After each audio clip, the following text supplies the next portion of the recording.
You're listening to Go Back and Get It, a Sankofa audio journey.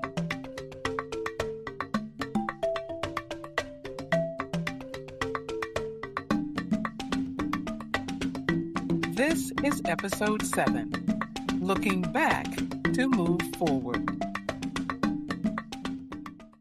Well, the part that he talked about that Todd just invited us to talk about around what's going on now and what's been in the news. Obviously, the big thing is the Voting Rights Act being gutted by the Supreme Court. And one thing that I really appreciated about our trip was that you got a sense both of history and continuity that, a lot of people tend to tell the story of rights and civil rights and all this stuff as continual progress without any retrenchment or backward steps. And what I appreciated with, like I say, one thing I appreciated about Sankofa was the trip was that we spent time in a lot of places in Little Africa and the EJI looking at how there's continuity between the past and the present. And I was struck by another podcaster I listened to was saying that his mother is 88 years old and she's really struggling with the gutting of the Voting Rights Act, because she thought that voting rights were something that she had won, her generation had won, and passed on to the rest of us as a settled thing. And to be nearing the end of her life and to see that that's a question, not just a question, but a fight that she may have lost due to the retrenchment was heartbreaking to me. But it speaks well, I think, for the Sankofa that we saw that continuity, so that something like the Voting Rights Act being gutted is not a surprise, but is instead an illustration of the progress/retrenchment that we face all the time. Yeah, which points to the never-ending. It's not something you do and then, okay, I'm all done, we move on to something else. It's a continual struggle. A couple of things that have followed up, again, on the Supreme Court ruling that you can gerrymander away Black districts and Hispanic districts, and so that's what's happening again. And you combine that with the voting rights changes. Wow, I used to say we're heading back to 1960s, but now I think we're heading back to the 1920s, if not before. One of the things I did this past week with my wife is we went to Georgia and South Carolina, met with one of our participants that was on our Sankofa trip. And so already these connections are paying dividends. But I stumbled across, we know God is in it, but a book I had never heard of is called 12 Years a Slave. Turns out it was a pretty important movie a few years back too, but wow. A free man in 1840s, African-American man, gets captured and sold into slavery where he has to spend 12 years. And here's where the connection for me was. The very first thing, which was so impactful for me personally, was when we went to Whitney Plantation and saw it all. I mean, wow. Well, this book, he lived that exact life. He was put on a sugarcane plantation in Louisiana. And just the constant, they got whipped every single day. I mean, I don't know how a person could live. So it really just hit home how serious all of this is, as if I didn't think it was, but oh my word, it just keeps going. Yeah. I think it's interesting when you've been on Sankofa, you recognize the value of remembering. Of course, the scripture is full of exhortation to remember. And there's good reason for that. And we had a pretty hearty discussion with some of the folks that were a part of the Sankofa trip, are also part of an ongoing cohort. And so we had a really interesting discussion on the backside of the trip related to the developments with the Voting Rights Act. I wanted to just say that, just Okay. kind of listening to the news surrounding the Supreme Court voting rights decision, and it just kind of made me just think how fragile our freedom and our quote unquote democracy is. And it was just amazing to me that the lives of everyone in the country, literally in some way, shape, or form, depends upon what these 9 people decide. And how crazy is that? Mm-hmm. They can decide whether or not you have the right to vote. They can decide whether or not you have the right to have health care. They can decide, just any number of things. And I know that we're coming up on June where they probably have a few more things that are on their docket, and they will drop these bombshell decisions and then go into uh, seclusion for a few months and then come back. But that was just so, I thought about how, as we were going through on the trip, as we were going through the Legacy Museum, and I passed a particular place where they had the documentation for Plessy versus Ferguson or something like that. Anyway, they talked about how that decision was made either late 1890s, early 1900s, took like 60 years for it to be repealed. And it just made me think about this decision that was made today, just a few weeks ago. How long will it take before it is repealed, and how many people, will have to suffer and fight to get it repealed? Will it be another 50, 60 years? Yeah. That's a great and disturbing question. So a couple things. One, the importance of remembering. As I was saying before, Scripture is full of exhortations to remember, and that's because we're inclined to forget. And the connection between the dynamics of voting and all that was required, and then these decisions that get made and how they interact. Yeah, it was a robust conversation.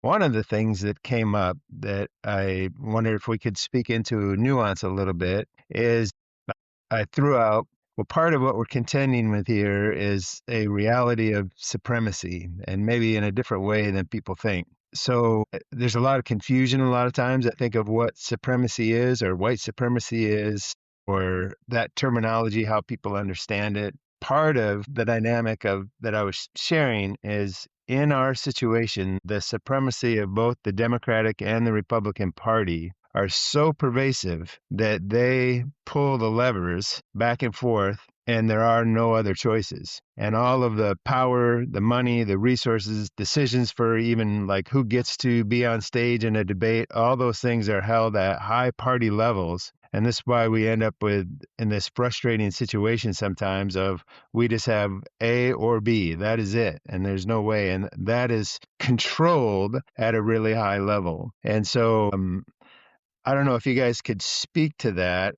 And there's not a loss of a vote or a right to vote per se, but because of the supremacy of these two parties, they get to control, depending on who's in the majority, of how that goes. And in the case of the Democratic Party, there's such an overlay and continuity of how generally Black people vote in America, that those two are connected, not just from a party affiliation, but also from a racial standpoint. So I don't know if you guys could talk about that a little bit, and what are your thoughts about that? Well, it looks like I can't speak to how, I agree with you, Andy. You're right. It has always as though there have only been two choices in this country. And I know that there is an independent party, and I know that there are independent candidates that pop up on, so other voices are trying to be heard. But to your point, the control has been in the hands of these two parties for centuries. And so I can't speak to as to how it is controlled, because you're right, it is controlled at a very high level, probably the inner workings of which we will never know. But one thing I will say, and I've always said, I'm not a Democrat or a Republican, and I vote conscious, but I do feel like both of these parties have had the opportunity for 250 years to correct what we are seeing today, and they have not. And so I don't feel any pull toward either one, loyalty toward either one, because I don't think that either one has been interested in really correcting this problem. Yeah, what would that look like a little bit? What would correcting the issue look like a little bit? Yes. Even at just a high level, and Michael and Glenn, feel free to chomp into. I'm not trying to put you on the spot, Shar, but what would it look like? See, I don't know. We're in such a mess right now. I don't know. In my mind, and this is my little 2 cents, and it's probably worth 2 cents. We'd have to go back to the beginning, because there's wording in our Constitution, there's wording in our government documents, and not just at the federal level, but state levels as well. We'd almost have to go back to the beginning to correct some stuff, and not just to correct it. But here's the problem, because the language that we do have says one thing, but the they have not been lived up to in reality. And the governments don't enforce it. So you can say, we the people have these unalienable rights, but if the government doesn't back it or enforce it, rules that are not enforced have no value. And so there would just have to be a hard reset. That's just in my opinion. And maybe my other two esteemed gentlemen and colleagues will have other thoughts. Well, I'll chime in, but Glenn's the real expert on law here. I had lived overseas for a while, and what struck me was in the particular place I was, they have 8 parties, and it was such a different reality because no party ever wins a majority. The only way they get things done is they must cooperate. So the structure itself demands cooperation. Our structure demands the very opposite. The only way you win is by destroying the other, because there's just one other. Right. And so you have to demonize and do whatever you can. And it gets into such utter nonsense that we're seeing. It's just, I'm sure every system has its flaws. But when Andy raises the supremacy of 2 parties determining everything, and you're always told, if you vote anything else besides these 2 parties, you have wasted your vote. You have thrown it away. That's power too, right? You are. And in reality, you do. There's just not enough people willing to buck the current system and see if we could have a third-party candidate.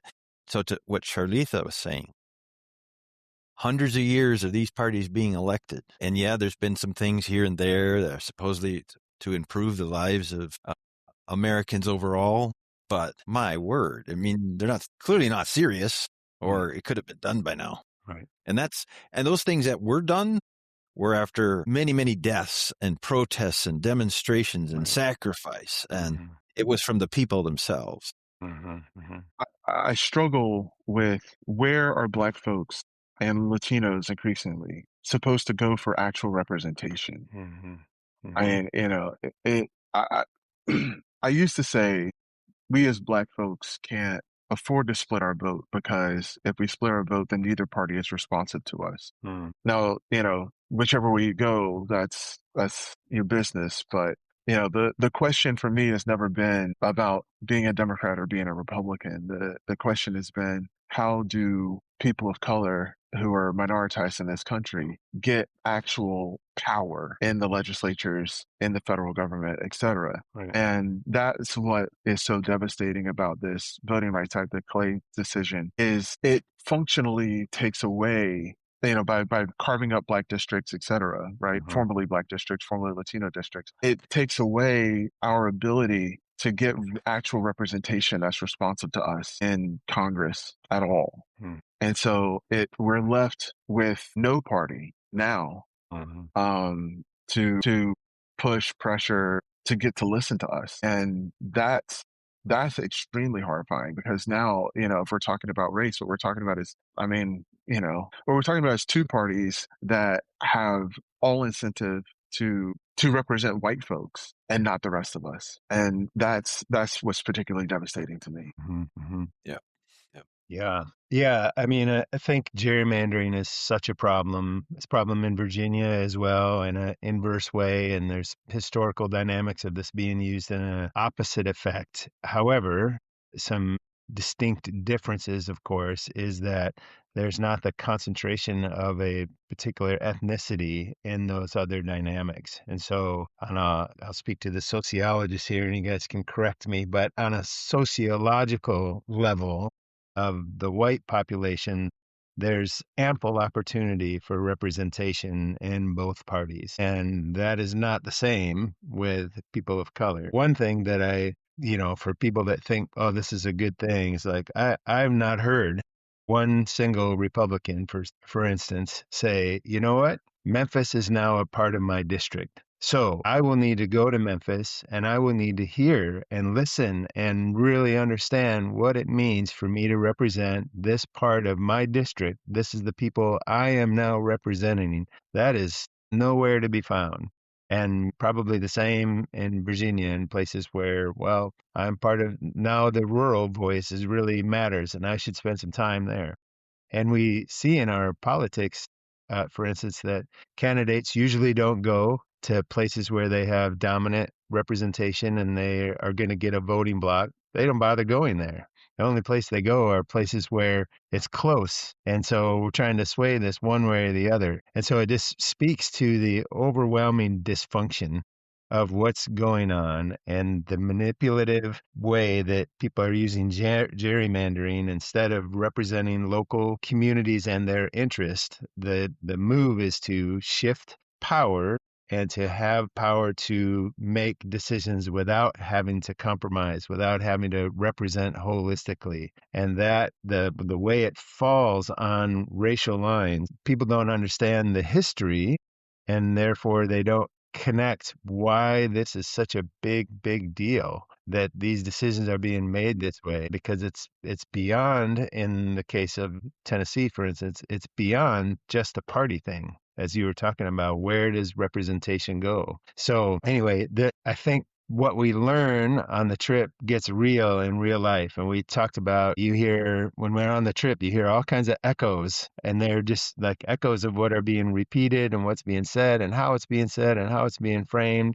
It's like a vicious circular repeating pattern of power and manipulation. And yeah, that movement towards the white majority population sits atop of not having to be as concerned about that as people of color. Yeah. Which is one of the huge values of the Sankofa journey, which is because you can see the echoes today, and sometimes they're more than echoes, right? They're shouting matches, but is you can then, consider how did people address it then when there were victories, so that we don't have to be fumbling in the dark. We need to look at the successes that have happened and do them again. Sad that we'd have to do them again, but they have to be done again. Right. I was reading, this really struck me too, that the initial intent, of course, of the way that we structured our legislative body at the federal level is, right, each state gets 2 senators, but then in the House of Representatives, it was initially meant that every 20,000 people or so has a representative. And so at that time, that was 435. And that's what we have today. Right now, we're almost at 1 million people per rep. And you cease to be able to, it no longer meets the intent, which is to know your people and represent them. And that's part of the problem too that has to be addressed. Mm-hmm. Yep. Very much agree with that. Yeah. Speaking of the echoes, I don't know if you all saw the case of Mr. What's his name? Gathright, I think was his name, in Florida. If you saw that, where a young black man, like 21 years old, something like that, was found guilty of murder, and the state was trying to decide to execute him or not. And so they brought this is my understanding. They brought the Department of Corrections officials in and asked them, well, would it be beneficial to the Department of Corrections, the jails, if we kept him alive? And the jailer said, yes, it would be very helpful because our prison population is aging and there's so much work to be done, right? Wow.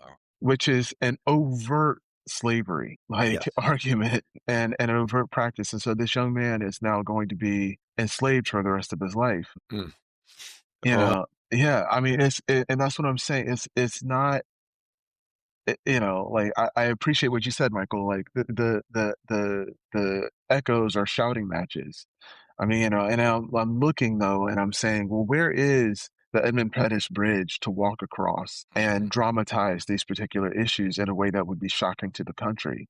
Yeah. I don't see easy, like the country has become so inured, I guess is the word I'm looking for, with respect to racial injustice that, we saw, we just had the anniversary of George Floyd's murder, earlier this week. And you look at what has come out of that, and it's not obvious what the legislation is. It's not obvious what the new policies are. It's not obvious, like, that the country can be shocked into moving toward justice anymore. So I hear what you're saying, Michael, around the work needing to be done again, but it's not clear what work to do this time, because education is not an obvious answer. Yeah, definitely. And one of if you studied like the civil rights movement, back then national news was 15 minutes. So if you could do something to dramatize and you were on and you got 3 minutes of it, people didn't have the hundreds of choices in social media and everything. So yeah, it is a whole different game to figure out. We might take the principle, but we would have to fit in. On the trip, we learned that, you have to pay people a fair wage legally, unless there's that loophole. Right. You're imprisoned.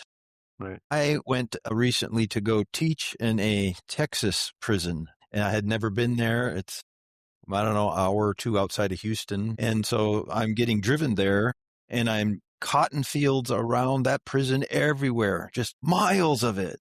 And who's working the cotton fields? The prisoners with chains on them. How is that different than who was working the cotton fields 130, 40 years ago? Yeah. That's a huge one, is the whole criminal justice system and that loophole that was built in. If we can imprison you, then we can do whatever we want with you. Exactly. Yeah. Yeah. And people may or may not know, thinking enslavement ended, it's legally done. But there is an exception in the law itself. That says enslavement is illegal except for as a punishment for a crime. So that's why, Glenn, you're referring to that as, well, it's enslavement. I mean, sometimes it seems like I've heard they get 25 cents an hour or something like that. It's basically nothing.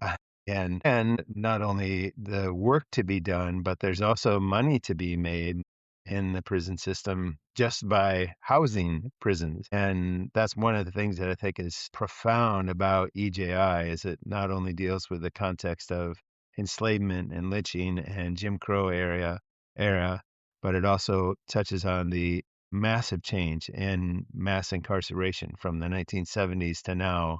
It's multiplied 10, 20, 30. I can't even remember what it is, but it's the drastic upswing. And part of that has to do is there's a prison for profit, private prisons, all kinds of motivations to fill beds as a way of lining pockets. And so things are really, really distorted and messed up. And it's just an awful, awful thing. Yeah.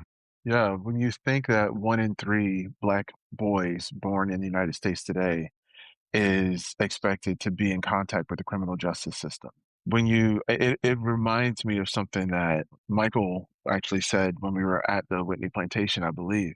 He said, it's not just the work, it's the hopelessness, right? The hopelessness of being enslaved for life, right? It's the hopelessness of not being able to vote and control your own destiny forever. It's the hopelessness of being jailed or being just born a Black boy and having a 1 in 3 chance of your life just being taken from you and you being legally enslaved. I mean, the white war on our hope. It just even the emotion of hope has been so extraordinary, and that's one of the things that I'm proud of. The Sankofa trip instilled some pride in me around our insistence around hope, our insistence around having a full set of human emotions. But it is deeply troubling to watch. We tend to focus on the economic angle, we tend to focus on the interpersonal angle, but there's this emotional angle to racism that needs more attention, I think. Mm. Yeah, I mean, we had the amazingly good fortune of getting to sit with Brian Stevenson, the Yeah. founder and director of EJI, and he often says the opposite of injustice is not justice. He said it's hope. Hope is the opposite, which is a really that make you think kind of a thing. Hope is such a powerful, powerful dynamic, and it is the resilience of Black people in our country over centuries, and the capacity and the insistence on we are going to be hopeful even in this. It is remarkable. I mean, it is astounding, because I think if this happened, and you see this, if these kind of injustices happen to white people on a significant scale, I don't think the resilience would be the same. The And that's sometimes I call it, we've ended up in a place of cultural narcissism, that a narcissist is very consumed with getting their way and not taking blame and blaming others. And there's all kinds of personality disorder things that are related to narcissism. But culturally, we have cultivated a sense of narcissism as a majority white population, that we demand and expect things to go our way. And when they don't, there is massive outcry and usually quick change, even the affirmative action. Was there a dynamic of some white folks being discriminated against technically and not being given the same equal chance? Well, yes, to a degree, that answer is yes. However, when you look at that in the pocket of the whole, it is minuscule in comparison, but what happened? Well, all the forces were moved together to say, flip that script, and now we're going to undo that. You can't do that anymore, because we as white people were on the receiving end in a minuscule way, comparatively, like not even close. And yet all the levers were moved legally, financially, all that stuff to say, no, we're going to undo this now because we're not getting the fair end of the stick, allegedly. So yeah, it's sometimes it bewilders me that there is hope and continue to have hope. And yeah, it's that's one of the remarkable things I think about the trip, is that dynamic. When you hear the song of the 60s, We Shall Overcome, and maybe it sounds a bit trite or, overused, but that was so real. Like, to have that, we shall, not when or if or we might, we will. Like Dr. King said in his mountaintop speech, I don't know how long it's going to take to get there, but we will overcome. Yeah. Amen. Well, I wanted to go back. I'm sorry. Go ahead, Michael. Well, thank you. I just, because it's connected. Again, well, my wife and I were on this recent trip. We went into a African American church in a southern city. I won't mention where, but it's the oldest African American church in that area by far. And you pay $20 or so to go on this tour of the church because it's been there forever. And the first thing you're told is that what they do with the money that you just paid, and there's like 30 of us on the tour, I'd say, is they do housing ministry, they do job training, they take people, African Americans that have been enslaved in prison, and get them, when they get out, job training and so on. So they're doing this real live ministry, right? And then he tells the story about how this church came to be. And back in late 1840s, they were offered a piece of property for $1,500, which is about $60,000 now. So it was a congregation of enslaved people, a few free people, and their pastor. And so this assistant pastor who's doing the tour says, how would they raise, in today's money, $60,000 when most of the people here don't get paid? And so people give some answers. Maybe the white plantation owners gave some money or whatever. And he said, all of that's true, just a little bit. But the main way they got their money was that the free African Americans sold themselves into slavery. Wow. Back into slavery to raise the money. And then they hand built this church that's still there, brick by brick by brick. And that ministry that's happening today was of that sacrifice. Now that's hope. That's faith. Wow. Yeah, that's all I could say is wow. Yeah. It's so sad, but it's amazing. Yeah. That's I mean, really, it does speak to our resilience as a people. And one of the things that I have 2 points, because now, Michael, you just brought that up, so I got to talk to that. And then I got to go back to my original point. But it speaks to our resilience as a people, because on the trip, I just saw this over and over and over again. Every place that we went, the Whitney Plantation, the Legacy Museum, the stop on the Underground Railroad, the Dr. King exhibit in Memphis, just so many different, Africa Town, all of those places just made me think about what we have developed into today, because we came here and we lost the identity we had that was taken away. And through centuries and centuries, not centuries, decades and decades and decades, we now had to learn a different culture. We had to become something else. We are a different breed of people today. We have African roots, but we are a different people. We have developed into a stronger strain of what we were, if I could say it that way. You know how sometimes they say different viruses, they morph into, uh, they keep getting stronger.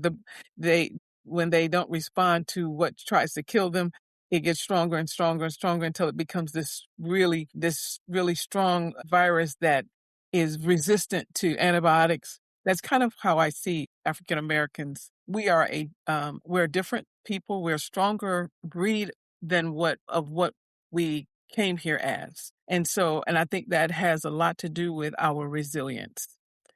And why we keep getting stronger, because we keep adapting to what is happening to us. We keep adapting and surviving. And that every time we adapt and survive, we get stronger as a race. And so I was so impacted by the trip and very proud to be an African American because of who we are today, what we have survived. We still have a lot more to survive. And we will. And so, that the resilience part was just really a big, big thing for me. And that has a lot to do with the hope you spoke of, Michael, and Glenn, and Andy as well. So we're resilient because we know that there is always hope. And because at some very basic part of our existence, God has always been there. I don't care who we are as African Americans, what we identify as, whatever. God has been at the base of our existence from slavery until today. Also, I just wanted to go back to we were talking about the prison system and how it's so lucrative and beneficial. I wanted to just bring us back to the beginning. This country was founded on greed. Nothing moves in this country without money. You want to follow the money, and you can see, the roots of what's going on. But we were founded on greed. Greed is still the number one ruling spirit in this country. And I believe it is at the base of what is going on in our political system right now. And it's the grab for power, and it's the grab for money. And to keep it in, first of all, to keep it in our hands, but which of our hands is it going in? So it has always been to disenfranchise others so that we can have. But now that we is divided into two sections, Democrats here, Republicans here. Which hand is the money and the power going to go in? We know it's going to go into one of these two hands, or at least that's what we think. Now, God may have other plans. We don't know. That remains to be seen. But at the moment, they feel that these two hands are going to receive the money. We just don't know, and the power. We just don't. We want to. Each one is trying to decide things that will make sure it goes into this one or this one. But they are still the two hands that only represent the majority culture. So even if, the Democratic Party becomes powerful, as Black people, we're not sure that it's going to be beneficial to us. So Exactly. we have to look at that whole idea of greed at the bottom of what is going on in our country. That's good, Sean. Yeah, sometimes we think about the social sins of the day that get brought up, and obviously different parties have a different perspective on that. But really, the social sin of greed is so minimalized, but it's so much at the center of what's going on. But even Christians, I think, tend to have a laissez-faire relationship with greed and power, and I think that's something we need to soberly think about a lot more than we do. They think that the accumulation of things is evidence of God's blessing, Mm-hmm. right? Right. Right. Right. That's something that Michael and I say in the Religion of Whiteness book. Mm. Yeah. Yep. Yeah, it's evidence, that God is with you Right. and not with others, clearly. Mm. Yeah. Yeah. I got really impacted just 2 days ago. Just somebody, a Norwegian, had posted about how he often will say Americans will criticize like countries like Norway, where he says, I pay 49% of my salary to tax. And you will mock that as, ha, we only pay whatever. And he says, but I know what I get for that. I get absolute, almost stress-free life. My health care is taken care of. My education is taken care of, and so on. And then he says, The sad thing for me about Americans is like, you've accepted that instead of having a national healthcare system, and sorry to get political here, folks, but this is part of the greed example. Right. You instead you buy into the lie that you can pay, let private places gouge you and take your money, and then not, and they get to decide if you get to have healthcare or not. And I'm going to give you an example. I was laying on the operating table. I could no longer walk. This was a year ago. And there are the surgeons ready to do a 13-hour surgery on me. And they couldn't do it because the insurance company would not give permission for the surgery. They were just delaying and delaying. So I had to wait several months more before I could go in and do it all over again. Wow. That's ridiculous. And it ultimately concluded his little post by saying, basically every American is one health catastrophe away from a GoFundMe Hail Mary. That's all you got left. And that's a sad thing. Yeah. Yep. And racial division is a big part of that. You know, Absolutely. like, We don't trust each other. So yes, that is the thing. Our diversity, our distrust from that. Yep. yeah, it's the distrust and it's the lack of, sometimes people would rather not have than to see others have, Absolutely. you know?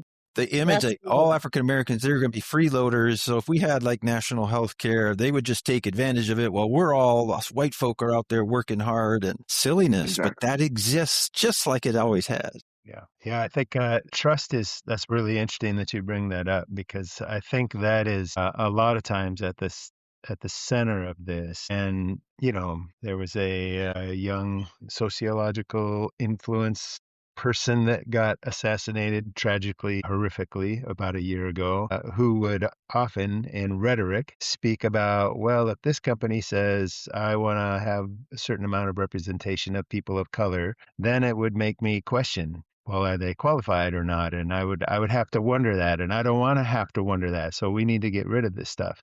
And I thought, well, essentially you're saying you don't want to have to trust somebody that says this is important to me. But what you're asking everybody else to do, and what has happened historically, is you're asking them to say, oh, I'm going to trust people that are not thinking about this or have no conscious thought about this whatsoever. And so you're asking people of color to trust that merit really means merit. That has historically not been the case at all. And is there a once in a while situation of where maybe a person of color got put in a role that they weren't quite qualified? Well, that's possible. But on a scale of likelihood, you're talking 99 to 1 or 999 to 1, the dynamics of that. And so really it comes down to, you don't want to have to trust, but you want other people to trust. And you insist that they trust a system that has not reflected, has not demonstrated historically or currently that all things are equal. But you insist, well, you have to trust, but I don't have to trust. So I think it's fascinating that you bring up trust, Glenn. That's and where currently is the trust in powers and political systems, and even at the Supreme Court level here, like, well, who's being asked to trust? Mm-hmm. And when you think about it, what Glenn said at the very beginning about, I think, your grandmother or someone's grandmother who was 88 Yeah. years old, uh, and who thought that the Voting Rights Act was a done deal. She trusted that. But here we are again, where that trust has been broken. And that is what many people across the country feel. And millennials, and not millennials, but Gen Zers, I've been reading a lot about them and how they are looking at all that is happening. And they are growing up with distrust for the government, because they are seeing this and they're wondering, well, why do we have this? Why do we have that? Why can't this be done? Why are people going hungry? Why are there homeless people? And they're very socially conscious, much more than I can remember my generation was at their age. And they're growing up very distrustful of the government because of what they're seeing, decisions that have been made, and some of them, because of their social consciousness. And this is an idea been floating around that they want to, some in Congress want to raise the voting age 21 because they know that their votes have power, and many of them, even young white voters, are not of the same. They're not of the same opinion as their parents, and that also, even though you've jerry rigged I won't say gerrymandered, you jerry rigged the system, their votes could actually do some damage. So there's some talk about that too. But just wanted to just speak to that concept of distrust because it's broken now. You have broken trust, it's distrust, and that's hard to fix. Yeah. Yeah. So continuing on trust here a little bit, why or how? What are your thoughts about should people go on this trip and why? And what can they trust about this trip? On this particular trip that we did, we had a lot of people that already knew a whole lot about this issue. In fact, some dedicate their life to it. And so you would say, well, what can these folks get out of such a thing? Certainly, if you don't know much about it, it will be mind-blowing to you. But it was mind-blowing to all of us, too. To actually see it, feel it. And Andy, I know you're always saying that, like you've got to actually experience it. And then the camaraderie that forms when you're all going through these things together and riding that bus together, you cannot replace that by reading a book or watching a movie or a documentary or sitting on social media. Anybody that's even giving a slightest thought to this, you got to do it for the sake of our country. Yes. What do you think, Michael or Glenn and Char? Thank you, Michael. I would appreciate Yeah, that. I was just gonna say the trip is so fabulous. It is so educational. It is so sobering, I think, that no matter what you think you know about Black history, and I thought, Michael, as you said, I thought I knew a lot, and I did, but there was still so much more that I did not know. There was still so much more that I experienced that, as you said, you cannot experience through reading a book. You cannot experience by listening to a podcast. That is superficial. It does not penetrate the surface. There are some things that cannot be experienced unless you experience them in community. And when I say community, community is a compound word, common unity. You cannot experience these things unless you're in common unity with other people who are experiencing it at the same time. And so that is what makes this trip so rich. That is what it makes it so impactful. So that when you go back and talk about it, there is still an energy and an excitement that you can't even hide if you try to, because you want to tell everybody. Because I think everybody in the country should go on this trip.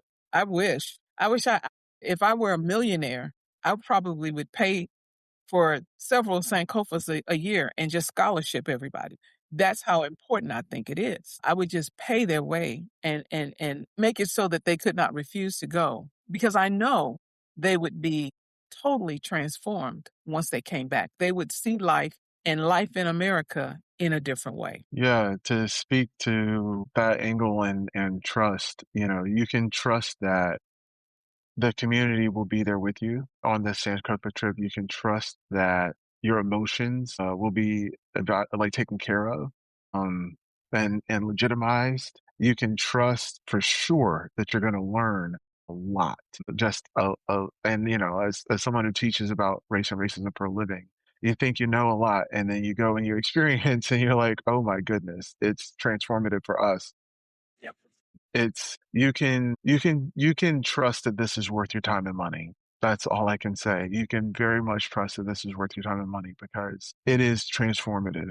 It really is.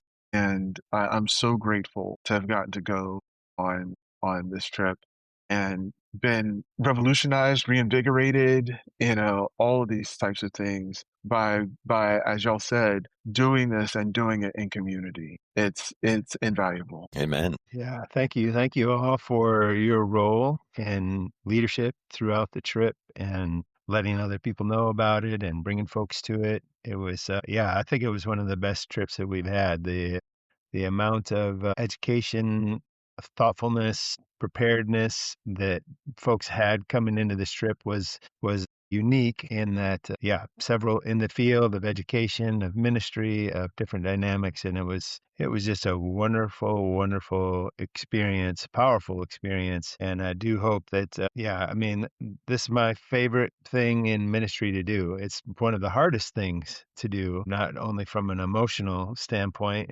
which it's intense. I never say these trips are easy, but they're good. Logistically, it's thousands of logistics to pull all of this together, but it is so worth it because, like you said, it's irreplaceable. You can't get the same type of dynamic in a classroom or reading a book. So I really appreciate all that you contributed. We had so much wonderful feedback from folks for each of you participating and contributing in the different ways that you did. So making it an even better trip was awesome. So thanks for all of that and for your time today and following up here and doing this. I hope we get to converse again soon. Yeah. Thank you, Andy. I Yes. appreciate your vision then. Yeah. Yes. And all the logistical work that you did. It's Yeah. amazing. Just thank you for your heart for this and your commitment to it for all these Yes. years. Yeah. Just Yes. fantastic. And thank you for the opportunity to experience it. Mhm. Yes. Yes. By the grace of God. Thank you, guys. Amen. Amen.